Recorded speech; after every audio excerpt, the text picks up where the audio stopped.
ಅಮೆರಿಕದಲ್ಲಿ famous content ಕ್ರಿಯೇಟರ್ನ social media use ಮಾಡಿಕೊಂಡು ನಮ್ಮ ಇಂಡಿಯಾವರೆಗೂ ಕರೆಸ್ಬೋದು ಅಂದ್ರೆ ನೀವು ನಂಬ್ತೀರಾ? ರೀಸೆಂಟ್ ಆಗಿ ಆಸ್ಟ್ರೋನಾಲ್ ಇಂಡಿಯಾಗೆ ಬಂದಿದ್ದ, ಯಾವ್ದೋ ಸೆಲೆಬ್ರಿಟಿ ಇವೆಂಟ್ಗೋಸ್ಕರ ಅಲ್ಲ. ಅವನ್ ಬಂದಿದ್ದು ಮಧ್ಯಪ್ರದೇಶಲ್ಲಿ ಇರುವ ಒಂದು ಸ್ಮಾಲ್ ಕಂಟೆಂಟ್ ಕ್ರಿಯೇಟರ್ನ ಮೀಟ್ ಆಗಕ್ಕೆ. ಅವನ ಹೆಸರು ಯೋಗೇಂದ್ರ ಕುಶ್ವಾ.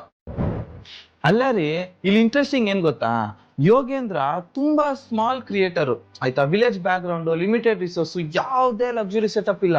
ಆದ್ರೆ ಅವ್ನ್ ಏನ್ ಮಾಡ್ದ ಗೊತ್ತಾ, ಆಸ್ಟ್ರೋನಾಲ್ ನ ಫಾಲೋ ಮಾಡ್ದ, ಡೈಲಿ ವಿಡಿಯೋಸ್ ಕ್ರಿಯೇಟ್ ಮಾಡ್ದ, ಅಮೆರಿಕನ್ ಲೈಫ್ ಸ್ಟೈಲ್ ನಮ್ ಇಂಡಿಯನ್ ವಿಲೇಜ್ ಸ್ಟೈಲ್ ಆಗಿ ರೀಕ್ರಿಯೇಟ್ ಮಾಡ್ದ. ಬಿಡ್ತಿರೋ ಇನಿಷಿಯಲಿ ಜನ ಅವನ್ನ ನೋಡಿ ತುಂಬಾ ನಕ್ಕಿದ್ರು, ತುಂಬಾ ಟ್ರೋಲ್ ಮಾಡಿದ್ರು. ಆದ್ರೆ ಅವನು ಯಾವ್ದಕ್ಕೂ ತಲೆ ಕೆಡ್ಸ್ಕೊಂಡ್ರ ವಿಡಿಯೋಸ್ ನ ಕಂಟಿನ್ಯೂ ಮಾಡೋದು ಸ್ಟಾರ್ಟ್ ಮಾಡ್ದ. ಸಡನ್ ಆಗಿ ಒಂದಿನ ಅವ್ನ ವಿಡಿಯೋಸ್ ವೈರಲ್ ಆಗೋದು ಸ್ಟಾರ್ಟ್ ಆಯ್ತು. ಖುದ್ದು ಸೆಲೆಬ್ರಿಟೀಸ್ ಗಳೇ ಅವ್ನ ವಿಡಿಯೋಸ್ ನ ಶೇರ್ ಮಾಡೋದು ಸ್ಟಾರ್ಟ್ ಮಾಡಿದ್ರು. ಫೈನಲ್ ಆಗಿ ಅದು ಆಸ್ಟ್ರೋನಾಲ್ ವರ್ಗೂ ರೀಚ್ ಆಯ್ತು.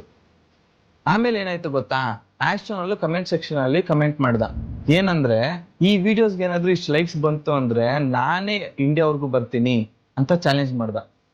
ಆದ್ರೆ ನಮ್ ಜನ ನೋಡಿ, ಅವ್ನ್ ಹೇಳಿದ ಚಾಲೆಂಜ್ಗಿಂತ ಜಾಸ್ತಿ ಲೈಕ್ಸ್ ಕೊಟ್ರು.